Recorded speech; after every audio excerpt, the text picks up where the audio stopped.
ಇನ್ನು DCM D K Shivakumar ಚಿತ್ರರಂಗದ ವಿಚಾರವಾಗಿ ನಟ್ಟು ಬೋಲ್ಟು ಹೇಳಿಕೆ ಇದೆ ಸಾಕಷ್ಟು ದೊಡ್ಡ ಪ್ರಮಾಣದಲ್ಲಿ ಚರ್ಚೆ ಆಯಿತು. ಕೆಲ ಚಿತ್ರರಂಗದ ಗಣ್ಯರು ನೇರವಾಗಿ ಡಿಸಿಎಂ ವಿರುದ್ಧವೇ ಹರಿಯಾಯಿದೆ, ಮತ್ತೆ ಕೆಲವರು ಇದನ್ನು ಡಿಫೆಂಡ್ ಕೂಡ ಮಾಡ್ಕೊಂಡಿದ್ದಾರೆ. ಈಗ ಸ್ವಪಕ್ಷೀಯರೇ ಅಂದರೆ ಕಾಂಗ್ರೆಸ್ ಪಕ್ಷದ ಇನ್ನಿತರ ನಾಯಕರೇಗ ಡಿಸಿಎಂ ಡಿ ಕೆ ಅವರ ಮಾತುಗಳು ಸರಿಯಾಗಿದ್ವು ಅಥವಾ ಅವರ ಉದ್ದೇಶ ಸರಿಯಾಗಿತ್ತು, ಆದರೆ ಪದಬಳಕೆ ಏನಿದೆ ಪದಬಳಕೆ ಸರಿ ಇಲ್ಲ ಅನ್ನುವಂಥ ಮಾತುಗಳನ್ನು ಈಗ ಸಚಿವ ಮಧು ಬಂಗಾರಪ್ಪನವರು ಹೇಳ್ತಿದ್ದಾರೆ. ನಾನು ಕೂಡ ಅದೇ ಇಂಡಸ್ಟ್ರಿಯವನಾಗಿ, ನಾನು ಕೂಡ ಅದೇ ಚಿತ್ರರಂಗದ ಭಾಗವಾಗಿ ಇಂಥ ಮಾತುಗಳನ್ನು ಅಥವಾ ಇಂಥ ಶಬ್ದವನ್ನು ಸಹಿಸಿಕೊಳ್ಳೋದಕ್ಕೆ ಕಷ್ಟವಾಗತ್ತೆ. ಹೀಗಾಗಿ ಅವರ ಉದ್ದೇಶ ಸರಿ ಇತ್ತು, ಪದ ಬಳಕೆ ಸರಿ ಇಲ್ಲ ಅಂತಿದ್ದಾರೆ. ಇದರ ಜೊತೆಗೆ ಇವತ್ತು ಕೂಡ ನಟ್ಟು ಬೋಲ್ಟು ವಿಚಾರ ಚಿತ್ರರಂಗದಲ್ಲೂ ಕೂಡ ದೊಡ್ಡ ಮಟ್ಟಿಗೆ ಸದ್ದು ಮಾಡಿತು. ಒಂದು ವಾರ್ನಿಂಗ್ ಅಂತಾರಲ್ಲಿ, ರಿಕ್ವೆಸ್ಟ್ ಅಂತಾರಲಿ, ಪದ ಬಳಕೆ ಸ್ವಲ್ಪ ಮನಸ್ಸಿಗೆ ನೋವಾಗ್ತಕ್ಕಂಥದ್ದು. ನಮಗೂ ಗೊತ್ತಿದೆ ಎಲ್ಲ, ಯಾರ್ಯಾರಿಗೆಲ್ಲ ನಟ್ಟು ಬೋಲ್ಟ್ ಟೈಟ್ ಮಾಡಬೇಕು ಅಂತ ಕೂಡ ನನಗೆ ಐ ನೋ ದಟ್. ನಾನೇ ಆಗಲಿ ಯಾರೇ ಆಗಲಿ ಪದ ಬಳಕೆ ಮಾಡಿದಾಗ ಒಳ್ಳೇದಲ್ಲ ಅಂತ ಹೇಳಿ ಭಾವ. ಎಲ್ಲರೂ ಬಂದಿಲ್ಲ ಅನ್ನೋ ಒಂದು ಉದ್ದೇಶದ ಹಿನ್ನೆಲೆಯಲ್ಲಿ ಮಾತಾಡಿದ್ದಾರೆ. DCM DK nut bolt warning Sandalwood ನಲ್ಲಿ ಪರ ವಿರೋಧಕ್ಕೆ ಕಾರಣವಾಗಿತ್ತು. ಆಹ್ವಾನ ಕೊಟ್ಟಿದ್ದಿದ್ರೆ ನಾವು ಚಲನಚಿತ್ರೋತ್ಸವಕ್ಕೆ ಬರ್ತಾ ಇದ್ವಿ. ಈ ಮಾತು ಸರಿಯಲ್ಲ ಅಂತ ಹಿರಿಯ ಸಿನಿಮಾ ನಿರ್ದೇಶಕರೇ ಆಕ್ರೋಶ ಹೊರ ಹಾಕಿದ್ರು. ಡಿಕೆ ನಡೆಗೆ ಬೇಸರ ಹೊರ ಹಾಕಿದ್ರು. ಪೊಲಿಟಿಕಲ್ ಟರ್ನ್ ಕೂಡ ಪಡೆದುಕೊಂಡಿತ್ತು. ಇದೀಗ ಡಿಕೆ ಹೇಳಿಕೆಗೆ ಸ್ವಪಕ್ಷದಲ್ಲೇ ಆಕ್ಷೇಪ ವ್ಯಕ್ತವಾಗಿದೆ. ಆದ್ರೆ ಆ ಪದ ಬಳಕೆ ಮನಸ್ಸಿಗೆ ನೋವಾಗುವಂತದ್ದಾಗಿದೆ. ಡಿಸಿಎಂ ನಟ್ಟು ಬೋಲ್ಟ್ ಹೇಳಿಕೆಗೆ ಸ್ವಪಕ್ಷದಲ್ಲೇ ಆಕ್ಷೇಪ. ಇತ್ತೀಚೆಗಷ್ಟೇ ಅಂತಾರಾಷ್ಟ್ರೀಯ ಚಲನಚಿತ್ರೋತ್ಸವ ಉದ್ಘಾಟನೆ ವೇಳೆ ವೇದಿಕೆ ಮೇಲೆಯೇ ಕಲಾವಿದರಿಗೆ ಡಿಕೆ ಶಿವಕುಮಾರ್ ಎಚ್ಚರಿಕೆ ಕೊಡೋ ಕೆಲಸ ಮಾಡಿದ್ರು. ಕಾರ್ಯಕ್ರಮಕ್ಕೆ ಯಾರು ಬಾರದ್ದಕ್ಕೆ ನಟ್ಟು ಬೋಲ್ಟ್ ಟೈಟ್ ಮಾಡಬೇಕಾಗುತ್ತೆ ಅಂದಿದ್ರು.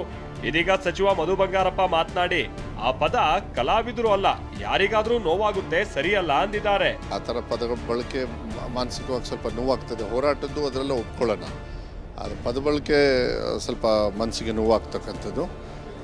ಇಂಡಸ್ಟ್ರಿಯವರು ಕೂಡ ಕೆಲವು ಹೇಳಿದರು ಈ ಥರ ಪದ ಬಳಕೆ ಮಾಡಬಾರ್ದಾಗಿತ್ತು, ಯಾಕೆಂದರೆ ಫಿಲಮ್ ಇಂಡಸ್ಟ್ರಿಯವರು ಇದರೊಳಗೆ ಮತ್ತು ಶಿವಣ್ಣವರು ಇರ್ತಾರೆ, ಒಳ್ಳೆಯದಲ್ಲ ಅಂಥೇಳಿ ಭಾವನೆ. ಅದು ಇಟ್ಸ್ ನಾಟ್ ಎ ಗುಡ್.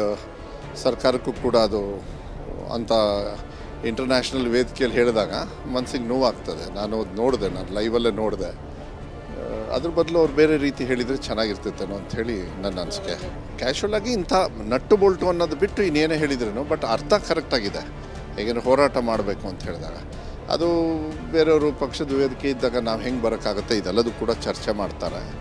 ಆಮೇಲೆ ಅವತ್ತು ಶಿವಣ್ಣವರು ಅರ್ಧ ದಾರಿಗೆ ಬಂದು ಹೋದವರು, ಅವರು ಮಾಧ್ಯಮದವ್ರು, ನಿಮಗೂ ಎಲ್ಲರಿಗೂ ಗೊತ್ತು ಆ ವಿಚಾರನ. ಸೊ ಅದೆಲ್ಲ ಸ್ವಲ್ಪ ನೋಡ್ಕೊಂಡು ಹೇಳಿದರೆ ಚೆನ್ನಾಗಿರ್ತಿತ್ತೇನೋ ಅಂಥೇಳಿ. ಹಂಗೆ ಪದ ಬಳಕೆ ನಾನೊಬ್ಬ ಇಂಡಸ್ಟ್ರಿಯನ್ನು ಹೆಂಗೆ ಎಕ್ಸೆಪ್ಟ್ ಮಾಡೋಕ್ಕಾಗುತ್ತೆ, ಅದು ಒಳ್ಳೇದಲ್ಲ ಅಂಥೇಳಿ ನನ್ನ ಯಾವ ಒಂದು ಪದ ಬಳಕೆ ನಿಮಗೂ ಬೇಸರ ತಂದಿದೆ. ಹಾಗಾದರೆ ನಟ್ಟು ಬೋಲ್ಟು ಅನ್ನೋದು ತಪ್ಪಲ್ವಾ? ನಾನೇ ಆಗಲಿ ಯಾರೇ ಆಗಲಿ ಪದ ಬಳಕೆ ಮಾಡಿದಾಗ ಅರ್ಥ ಬೇರೆ ಇರ್ಬೋದು, ಬಟ್ ಅದು ಒಳ್ಳೇದಲ್ಲ ಅಂಥೇಳಿ ಭಾವನೆ. ಡಿಸಿಎಂ ಆಗಿ ಮಾತು ಸರಿಯಲ್ಲ ಅಂತ ಸಚಿವ ಮಧು ಬಂಗಾರಪ್ಪ ಬೇಸರ ಹೊರ ಹಾಕಿದ್ರು. ನಾನೇ ಆಗಲಿ ಯಾರೇ ಆಗಲಿ ಪದ ಬಳಕೆ ಮಾಡಿದಾಗ ಅರ್ಥ ಬೇರೆ ಇರ್ಬೋದು, ಬಟ್ ಅದು ಒಳ್ಳೇದಲ್ಲ ಅಂಥೇಳಿ ಭಾವನೆ. ಧಮಕಿ ಹಾಕುವಂಥ ಪ್ರವೃತ್ತಿಲಿದ್ದಾರೆ ಕಾಂಗ್ರೆಸ್ನವರು ಅಂತ BJP ಹೇಳ್ತಾ ಇದೆ ಸರ್. ನೋಡಿ, BJP ಅವ್ರಿಗೆ ಮಾಡೋ ಕೆಲಸ ಇಲ್ಲ. ನಾನು ಇವೆರಡು ಪದ ಬಳಕೆ ಮಾತ್ರ ನಾನು ಹೇಳಿದ್ದು. ಅದರ ಹಿಂದೆ ಇರ್ತಕ್ಕಂಥ ಅರ್ಥದ ಬಗ್ಗೆ ನಾನೇನು ಕಾಮೆಂಟ್ ಮಾಡಲ್ಲ. ಪದ ಬಳಕೆ ಅವರು ಉಪಮುಖ್ಯಮಂತ್ರಿಗಳಾಗಿ ವಿ ವಿಲ್ ಎಕ್ಸ್ಪೆಕ್ಟ್ ಸಮಥಿಂಗ್ ಅಲ್ಲ. ಯಾರೂ ಬಂದಿಲ್ವಲ್ಲ ಅನ್ನೋ ಫೀಲಿಂಗ್ ನಲ್ಲಿ ಹೇಳಿದ್ದಾರೆ ಅಂತ ಸಚಿವ ಚಲುವರಾಯ ಸ್ವಾಮಿ ಡಿಕೆ ಹೇಳಿಕೆಯನ್ನ ಸಮರ್ಥಿಸಿಕೊಂಡ್ರು. ಎಲ್ಲರೂ ಬಂದಿಲ್ಲ ಅನ್ನೋ ಒಂದು ಉದ್ದೇಶದ ಹಿನ್ನೆಲೆಯಲ್ಲಿ ಮಾತಾಡಿದ್ದಾರೆ. ಅದನ್ನ ನಾವು ಬಹಳ ವಿಕೋಪಕ್ಕೆ ತಗೊಂಡೋಗುವಂಥ ಅವಶ್ಯಕತೆ ಇಲ್ಲ ಅಂತ ಅನಿಸುತ್ತೆ. ಮಾತನಾಡೋ ಸಂದರ್ಭದಲ್ಲಿ ಅವರು ಇಂಥ ಒಂದು ದೊಡ್ಡ ದೊಡ್ಡ ಚಲನಚಿತ್ರ ನಟರು ಬಂದಿಲ್ವಲ್ಲ ಅನ್ನೋ ಫೀಲಿಂಗ್ಸ್ನಲ್ಲಿ ಹೇಳಿದ್ದಾರೆ. ಅದನ್ನು ಇನ್ನು ಚಲನಚಿತ್ರ ಅಕಾಡೆಮಿ ಅಧ್ಯಕ್ಷ ಸಾಧು ಕೋಕಿಲ ಮಾತನಾಡಿ ಎಲ್ರಿಗೂ ನಾವು ಆಹ್ವಾನ ಕೊಟ್ಟಿದ್ದೀವಿ ಅಂದ್ರು. ಎಲ್ರಿಗೂ ಇನ್ವಿಟೇಷನ್ ಹೋಗಿದೆ.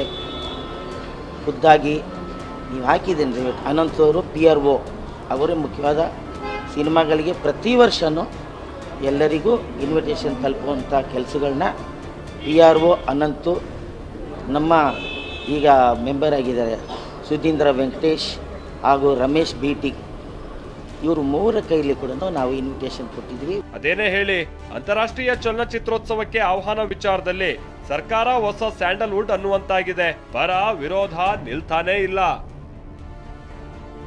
Bureau report TV9.